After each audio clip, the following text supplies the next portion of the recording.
우리는 흔히 직업에는 귀천이 없다고 말합니다. 그렇습니다. 그래야겠죠. 하지만 우리의 삶의 일상에서 특별히 우리 자녀들이 혼사를 할 때 보면 상대의 직업, 상대 집안의 직업에 우리는 매우 민감하게 반응하는 우리들 자신을 볼 수가 있습니다. 예수님이 계시던 시대에도 다르지 않았습니다. 근데 예수님 시대에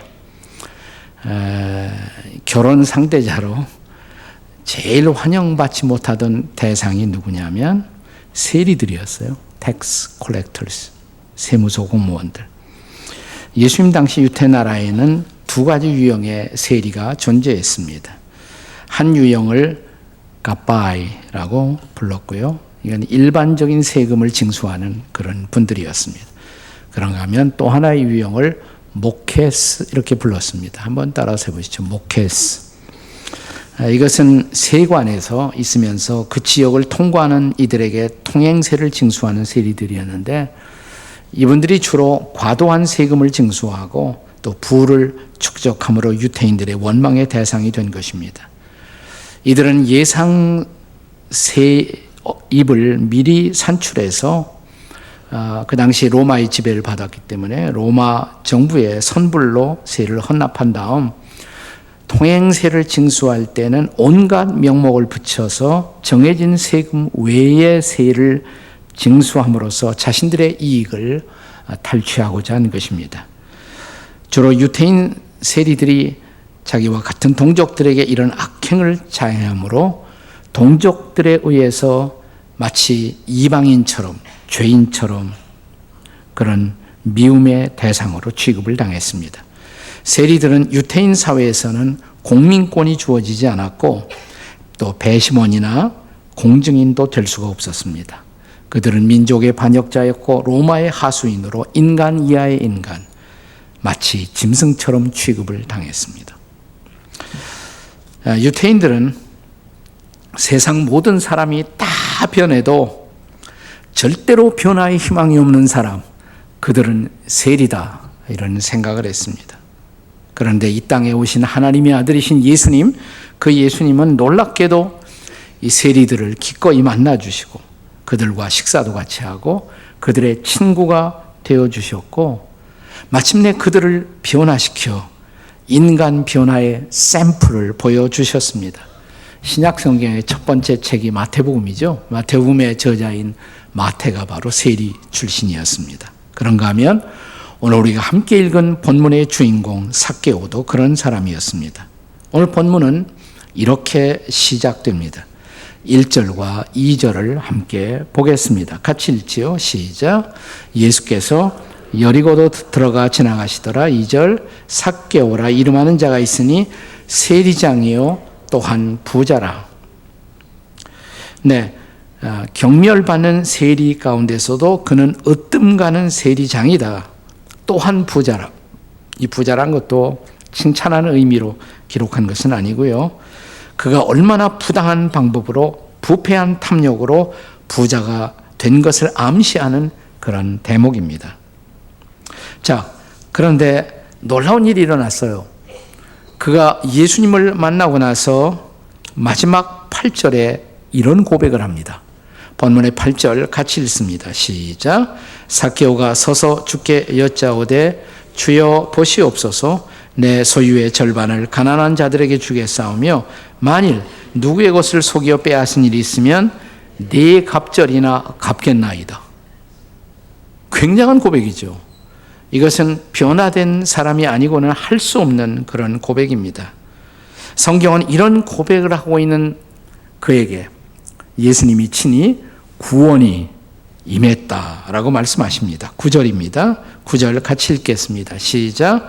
오늘 예수께서 이르시되 오늘 구원이 이 집에 이르렀으니 이 사람도 아브라함의 자손이미로다.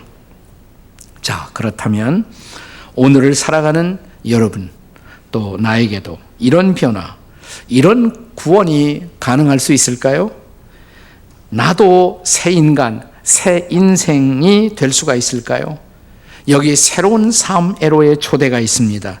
새 인간, 새 인생됨의 비밀 뭘까요? 첫째로 예수가 어떤 분인가에 대해서 관심을 가지셔야 합니다. 정말 새 인생이 되고 싶으면 먼저 예수가 누굴까? 예수님에 대한 관심이 필요합니다. 본문 3절에 보면 그가 예수께서 어떤 사람인가 하여 보고자 하되, 저는 이것을 거룩한 호기심이다 이렇게 말하고 싶어요. 거룩한 호기심.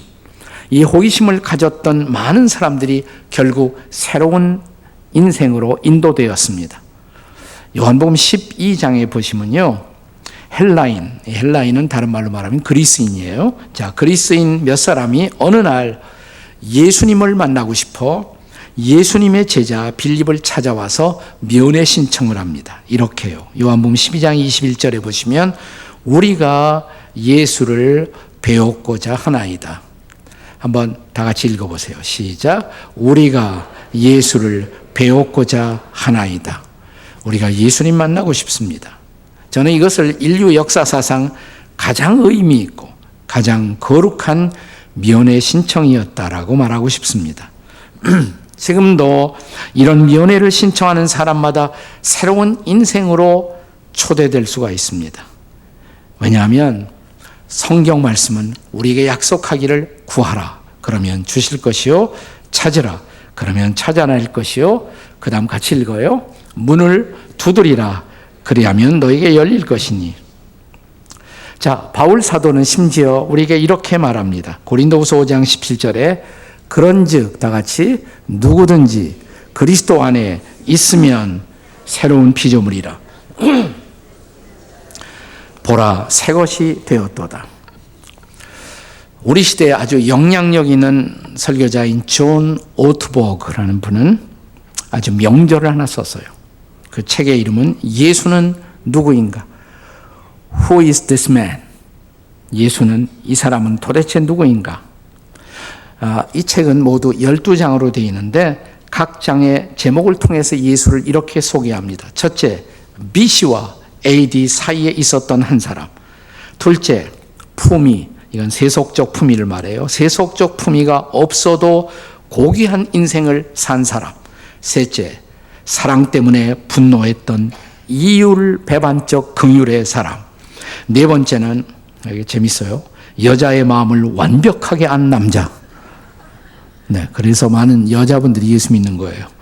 자, 다섯째, 세상의 교육을 바꾼 목수.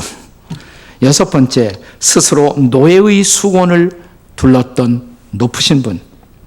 일곱 번째, 원수를 이웃으로 삼았던 용서의 사람. 여덟 번째, 황제의 세계를 허물었던 식민지인. 아홉 번째, 인간은 누구나 위선자임을 일깨운 철학자. 열 번째, 12명과 함께 세상을 영원히 바꾸어 놓은 한 사람. 11번째, 이것도 재밌어요. 결혼의 신성을 부여한 독신남. 네. 12번째, 온 세상에 영감을 불어넣은 유태인. 몇 가지 더 첨부가 된다면 스스로 사형 선고를 내린 유태인의 왕. 무덤과 사망과 지옥 속에 누운 하나님의 아들. 그러나 약속한 대로 죽음을 이기고 부활하신 살아계신 바로 그리스도. 놀라운 분이죠. 이런 분에게 관심을 가질 필요가 있지 않겠습니까? 아니, 이분을 만나고 싶지 않으세요? 우리가 신약 성경을 딱 열면 첫 네 권을 우리는 복음서다. 복음서다 이렇게 말합니다. 자, 사복음서가 나오는데 사복음서의 첫 번째 기자 마태는 그분을 가리켜, 예수님을 가리켜 밀림의 사자 같은 유태인의 왕, 그리고 만국의 왕. 마가는 자신의 모든 것을 희생의 제사로 드려 이웃을 섬긴 인류의 거룩한 서번트. 누가는 그는 본래 하나님의 아들이었으나 참된 인간의 아들로 진정한 인간됨을 보여준 휴머니스트. 요한은 말하기를 하늘을 나르는 독수리 같은 거룩한 신성을 지니셨으나 인간의 육체를 입고 오신 은혜와 진리로 충만하신 하나님, 이렇게 증언합니다. 이분 알고 싶지 않으세요? 이분을 만나고 싶지 않으십니까? 자, 요한복음 5장 39절에서 성경은 또 이렇게 말합니다. 같이 읽어보세요. 시작. 너희가 성경에서 영생을 얻는 줄 생각하고 성경을 연구하거니와 이 성경이 곧 내게 대하여 증언하는 것이니라. 내가 누구예요? 예수님이죠. 이 예수님에게 관심을 가져보십시오. 놀라운 일이 생길 것입니다. 어떻게 우리가 새로운 인생이 될 수 있어요? 이 변화의 비밀, 예수님에게 관심 가지셔야 한다고. 둘째는 예수 만남의 장애를 극복하셔야 합니다. 자, 본문 삭개오의 사건으로 되돌아가 보면 3절에서 예수님이 어떤 분인가를 만나보고 싶었는데 삭개오가 장애물이 있었어요. 장애물. 자, 키가 작고 그 다음에 사람이 많았다. 키가 작고 사람. 근데 사람들이 애워싸고 있으니까 예수님 만나기 어렵잖아요. 그죠? 그러나 자, 그렇다고 자기 마음속에 일어난 거룩한 호기심을 포기할 수는 없었습니다. 그래서 이 장애를 극복하기 위해서 어떻게 했습니까? 자, 4절 보세요. 4절 시작. 앞으로 달려가 보기 위하여 돌 무화과 나무에 올라가니 이는 예수께서 그리로 지나가시게 되미로라. 나무 위에 올라가는 것입니다. 더 잘 예수님을 뵙기 위해, 더 잘 예수님의 말씀을 듣고자 청중의 포위를 뚫고 돌 무화과 나무 위로 올라갔습니다. 지금도 수많은 이 성지를 순례하고 있는 순례자들은 예수님과 삭개오의 만남이 이루어진 이 돌 무화과 나무를 보고 싶어서 이 나무 하나를 찾아옵니다. 한번 볼까요? 저렇게 생겼어요. 돌 무화과 나무가. 네. 제가 순례팀을 데리고 갈 때마다 저도 방문하는데 이제 우리 교회 순례팀이 이렇게 돌 무화과 나무 옆에 가서, 그러니까 사람 키보다 조금 높은 한 1.5m 정도 가면 거기 이렇게 나무가 갈라지니까 거기에 삭개오가 있었을 거란 말이죠. 그리고 지나가는 예수님을 기다리고 있었던 것입니다. 그렇습니다. 지금도 많은 구도자들이 예수님을 만나고자 하는데 지금도 여전히 장애물이 존재합니다.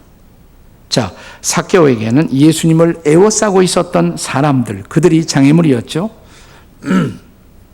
그런데 지금도 여전히 예수님 가까이 있다고 생각하는 기독교인들 때문에 예수 안 믿겠다 이렇게 말하는 사람 많이 있죠. 네, 주변에 많이 있습니다. 적지 않게. 소위 기독교인들의 말과 행위가 다른 위선적 행위들이 불신자들이 구원받는 일에 장애가 되고 있는 것입니다. 근데 우리가 신약 성경을 읽어보면 복음서에서 예수님 당시에 대표적인 종교인들이 바리새인들이었어요. 그런데 이 바리새인들의 행위가 당시 사회의 비판적 표적이 되었을 때 예수님이 아주 흥미로운 말씀을 하셨습니다. 자, 마태복음 23장 3절 우리 같이 한번 읽겠습니다. 시작. 그러므로 무엇이든지 그들이 말하는 바는 행하고 지키되 그들이 하는 행위는 본받지 말라. 그들이 말한 것, 성경에 대해서 말한 것, 그건 좋은 말 아니냐. 행위는 본받지 말고 그들이 전한 그렇다고 메시지까지 버리는 어리석은 일은 하지 말아라 이 말이에요. 왜냐하면 그 메시지 속에 우리의 구원의 길이 있을 수 있으니까. 때로 예수님 주변의 가족들, 친구들이 예수님을 만나는 일에 장애가 된 경우도 우리가 성경에서 볼 수가 있습니다. 예수님이 이 땅에 오셔서 메시아로서 구세주로서 사역을 수행할 때 그 가족들, 예수님 주변에 예수님의 가족들이 또 방해 요인이 되었습니다. 그때 예수께서 하신 말씀 여러분 기억하시나요? 마태복음 12장 50절에요. 같이 읽겠습니다. 시작. 누구든지 하늘에 계신 내 아버지의 뜻대로 하는 자가 내 형제요, 자매요, 어머니이니라 하시더라. 심지어 예수님은 이런 말씀도 하셨어요. 사람의 원수가 자기 집안 식구가 될 수가 있다. 네, 무슨 얘기입니까? 이 가족들이 예수만 믿고 만나는 일에 가장 반대하는 그런 분들이 될 수가 있는 것이죠. 예수님 주변의 가족도 그랬다 이 말이죠. 그런데 이 예수님의 가족들도 예수님 부활하신 후에 비로소 그들이 깨닫습니다. 회개합니다. 그리고 다 가족들이 주님 앞에 돌아왔는데 동생 야고보도 예루살렘 교회의 지도자가 되고 또 순교자가 된 것을 볼 수가 있습니다. 위대한 기독교 고전 철로 역정을 보면 주인공 크리스찬도 성경 읽고 감동을 받고 이제 시온성을 천국을 향해 가겠다고 하는데 가족들이 말리죠. 또 아예 크리스찬 보고 네가 미쳤다고 말합니다. 미친 사람 취급을 합니다. 그래서 결국 이 크리스찬이 홀로 구도의 길을, 홀로 시온성 천국으로 가는 길을 갈 수밖에 없었습니다. 하지만 철로 역정 제2부에 보면 크리스찬의 아내 크리스티아나 그리고 네 아들들이 뒤늦게지만 뉘우치고 남편이 간 그 길, 우리 아버지가 간 그 길을 온 가족들이 따라가게 됩니다. 결과적으로는 주 예수를 믿으라. 그리하면 너와 네 집이 구원을 받으리라는 말씀이 이루어진 것이죠. 이것은 나의 신앙의 결단이 가까운 가족들에게 오히려 지지받지 못하고 배척당할 수도 있음을 보여줍니다.